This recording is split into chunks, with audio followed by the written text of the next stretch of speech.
Lava for Good and Stand Together Music present the War on Drugs podcast, Season 2.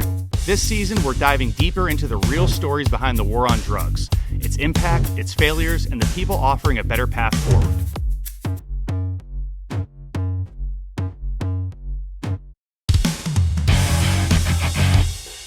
Yeah, Clayton, it's book report time. Yeah. We at the end, man. Yeah. This group project, we pulled it together. Yeah. It was an amazing season and a lot of traveling and meeting people where they were. Yeah. And that was kind of the theme of the season, right? Yeah. Man, way to bring that around. Yeah. We met people definitely where they were. Yeah. I don't think nobody met us halfway. No. We might have met each other halfway, Yeah. but we were going. Like, Yeah. What was some of the your favorite moments, lessons, something that you took away? Oh, man, I think some of the lessons that I definitely took away is the cannabis industry and the weed business Right. being two separate things that operate off each other, you know? The regular market, the legal market versus the black and the gray market, where because of prohibition still, because our federal government still schedules this as a Schedule I drug, you still have that proliferation because, local laws and state laws cap this market and make it a second-class industry.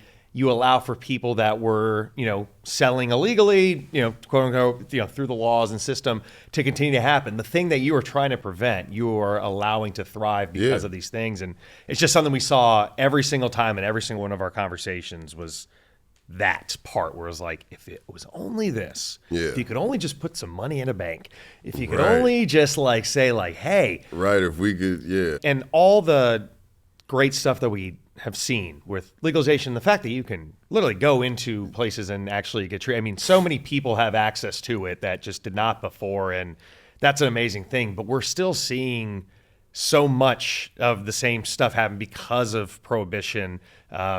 Like we've said, the fact that it is a second-class industry, the fact that, it's a cash business, so now people have to treat it in a different way, and it makes them more susceptible to being, crime-ridden and actually getting, it's all these things that are happening, and we just need to kind of look at that where, hey, we haven't crossed the finish line just yet. Yeah, it's still a lot of work to be done. Yeah, and just kind of another takeaway I had from the season, kind of getting more on the treatment ends and the things that we're seeing with psilocybin. And, we talked a little bit about it last, season with, from the medical side, with MAPS. And, if you really want to look at some of the great work that's going on with psilocybin research, with MDMA research, just treating, addiction and PTSD and all this stuff, go to MAPS and see what they're doing. We're seeing great progress there. But again, the FDA denies them from being, a treatment after even seeing, the results that we've seen of the 71% people not having PTSD or meeting the requirements, not having to deal with depression, and it's pretty remarkable. So we're seeing that one step forward, kind of two steps back, but we are taking steps. And the fact that we had such a diverse array of people come on and talk about their own all walks of life, all different backgrounds, all different stories, all different paths. Right, exactly, all different paths. And you could genuinely hear their excitement and enthusiasm because these are people that went through struggles and they almost want to, it's like someone that's got baptized, just wants to scream, it's like singing from the mountaintop that hey, other people that are hurting like me, this could be a solution. And you can hear the excitement and then also the sadness from, someone like Brent who's thinking of other people that didn't get the chance to maybe do things, or, it's just all these, it was just a really kind of roller coaster. Yeah. It was kind of a trip. It was definitely a trip. Yeah. In more ways than one. Yeah. Also, Liz Caramouche talking about CBD and pain. The brain and the inflammation being able to be decreased by some of these things. And yeah, man, all of that was interesting. Military people don't like to go out on a limb that often and kind of shout things, but the people that are leading this a lot are, not only just former, but active military members when they feel they can speak up. Liz said it's going to have to come from the officers in the officer class to kind of build that up. And I think it's something that's going to need to occur. You can't deny some of these results at some point. And I just hope in the next, year or so. There is some movement, a little bit at the federal level to allow for the VA to do a little bit more testing, a little bit more research, a little bit more conversations. That still hasn't passed, Right. It's these types of things. So slowly but surely, hopefully the research will kind of catch up to our institutions. It takes a while sometimes, they're like set in their ways, crotchety old man, like it's going to stuck in their ways. And then also, it's a lot of undoing. It's a lot of unlearning that people have to do. Yeah. Because that's caused by the war on drugs. Yeah. They painted it in this light, and it's hard to, get people to see it in another way. Yeah, and understanding that, the skeptics aren't just, folks that are just saying this because they don't like drugs or something. It's people that dealt with addiction. We talked to Brent Smith, who said, hey, it feels weird to me, like, coming from a place of addiction to think that this can be helpful in that way when it's these. So I get that. And, but he still said, I'm open to these things. And I think that's, again, we just have to be honest and open. That's another thread line through this. Just let's be honest about both sides of everything. And that was a big takeaway for me as well. Yeah. And again, it's, with the therapeutics on psychedelics and things like that, again, it's kind of this domino that has to topple at the tippy top to at the federal government to kind of let this go, where we have these restrictions like in the tax code that now like people can't do, banking the way that they're able to, and, to allow for cannabis industry to thrive, and, to have like research being stymied and not allow for, psilocybin or MDMA to be used as treatment. Right. And you get into like, it just takes all these big honchos. Then that's when insurance comes, think about that. And we talked about that so much with like veterans. They can get how much antidepressants and opiates off of there, but they're not able to get this because it can't be insured right now. And so it's all these little things that hopefully will start to slide away. And that's my hope for the next year and 5 years. And we'll probably be on season 35 of the War on Drugs. Yeah. But I think we'll be closer, because I know we often talk about it's one step forward, 2 steps back. What would you give this year? Would you give it a step forward, or would you give it 2 back? I'd say it was, I'll do a boxing analogy where I think it's one of those early rounds in a big match and everyone's kind of feeling each other out. Okay. Presidential election going on. Yeah, only so much you can do there. Yeah, when things get on the ballot with the presidential election, it warps who's kind of voting, who's not, how much attention those issues get. So who's going to keep voting. Right, it just wasn't like a lot of stuff going on, and that kind of happens in transition year. But I do think that the fact that both parties have signaled at the top of their level, President Trump came out and said he was going to vote for Amendment 3 in Florida, which was, going to legalize cannabis there. And, him and, Vice President Vance have both said, it kind of comes from a place of we're throwing people in prison for something that other people can profit from. Right. And this piecemeal thing where you can go in one place or another. I mean, those are the things that he's saying. And it's a kind of a no duh. Like, it just doesn't make sense. And so, whatever you think of either side, we're not trying to get political here. It's very promising to hear that. It's just never been that way. Right. And I think, once you have a tipping point on a lot of this stuff, it can start to tumble pretty quick. Both parties looking at it in a similar fashion, not maybe the exact same view, but realizing and trying to correct the course that we're going. Yeah. Yeah. And the other thing to remember is, like, not all progress is always good progress. Like we've seen, like, you have to have these things set up. You have to be mindful of what all these causes and consequences can have. And so the job's not done. Don't turn a blind eye once you vote. Like, just understand what's happening in your community, what's going on. How are these licenses getting divvied out? Right. All this type of stuff. It's just a lot still to handle.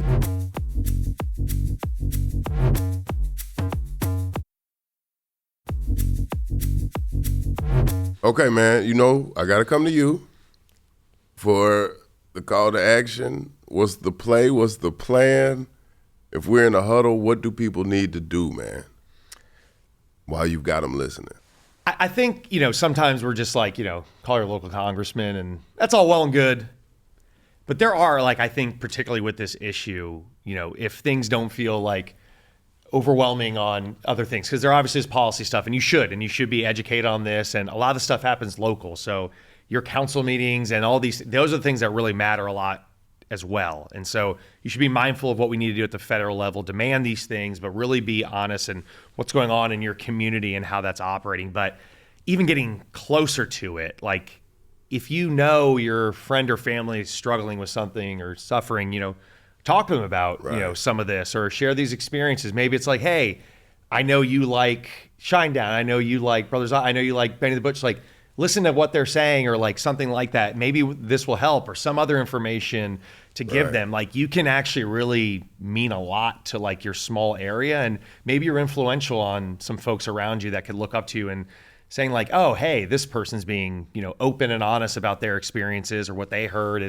It can really mean a lot. Like, we saw that. Like, it may have saved, John Osborne's friend's life. Just having that conversation. It doesn't cost anything. So that's, it's always like, these are the laws. These are the things. We've talked about them all year. But, like, that could have a profound impact just kind of having these discussions. And I know I am, and I've been, even with people that's a little uncomfortable, with the old man. And, can't always be. He's a little cop. And, so anyway, Yeah, and I think a lot of times people throw their hands up like, what can I do? Yeah. What can be done?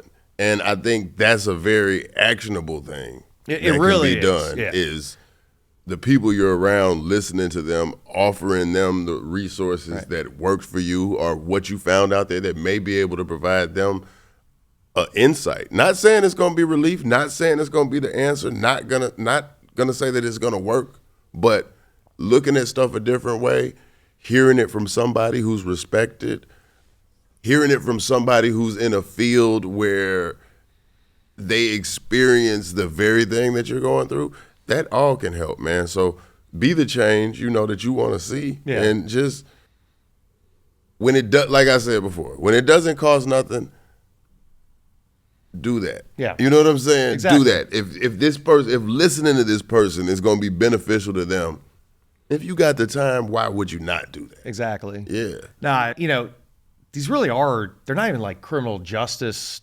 issues. This is about like people's health. These are like the issues that people, chronic pain, health. Mental health. Yeah. Just dealing with trauma and suffering. I mean, these are the things that we talk about all day, every day. And all we're saying is these are potential paths to help with these types of things, to have a better health and overall well-being.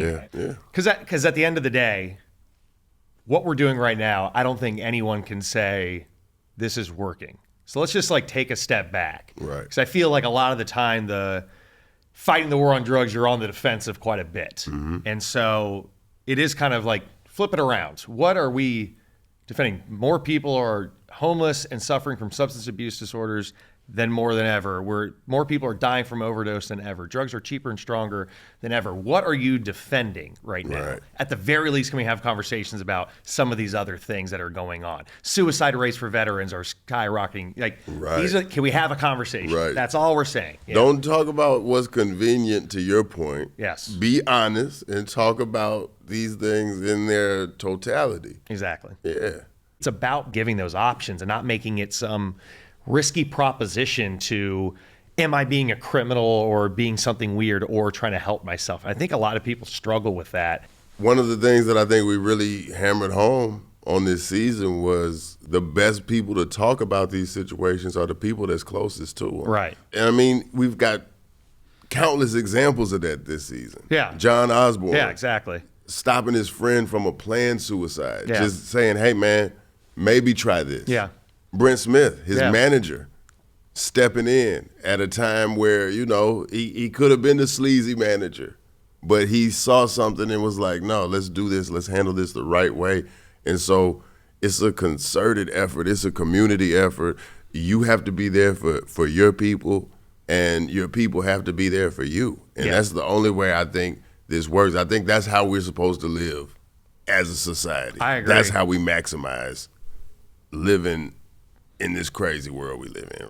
Yeah, and if you want to be active on the policy side and really get informed, I mean, the biggest dominoes are still at the federal level, and until they speak on this and kind of allow for, this enterprise to continue and to understand it's going to continue to be this way. And so descheduling up there, allowing for banks to be allowed to, work with, the industry and doing all these things, that's what it's going to take. Until then, you're always going to have that maybe we're about to do something illegal, because technically you are. Know what your representative's thoughts are. Like, email them, call them. Like, they do respond. And I've worked in offices when a lot of people ask about something, they have to say something. Yeah. And so it really does matter. And that's what it's going to take to really kind of see all these things, come to fruition. So there's a lot of work still at the local and state, but if we can get that one tipping point to start to come down, it would be incredibly impactful, and we would see a lot of positive benefits, and a lot of the complications that we see with this kind of piecemeal system kind of go away. So, and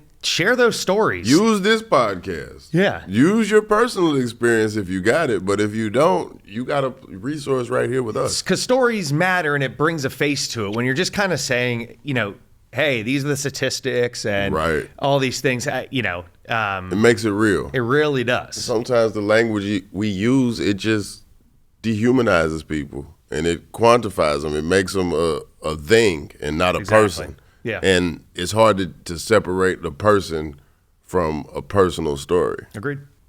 Anybody that's skeptical or not sure where it's going, if you can't look at some of these studies with psilocybin and what they're doing with PTSD and veterans, if you can't look at Liz's story about the brain being, decreasing inflammation, if you can't listen to John Osborne talk about the neuroplasticity, and I think that's the biggest takeaway is these things are working for some people.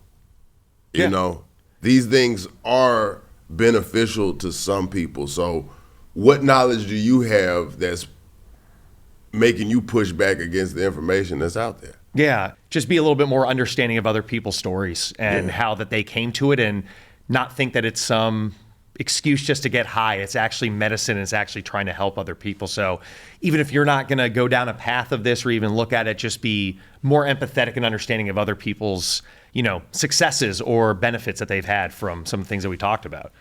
Yeah, we talked to a lot of skeptics that kind of went and experimented and did something else, or have been more open about it. And I think that's really important to show that you got to be open in these days. Yeah. Hey, this has been great. Yeah. Great season. I hope y'all, benefited from this. I hope these stories, allow you to make an impact on the people that you care about, the people around you. But we appreciate it. Season 2. Thank you all again for listening. I'm Greg Glod. And I'm Clayton English. And this has been the War on Drugs podcast, Season 2. Take care.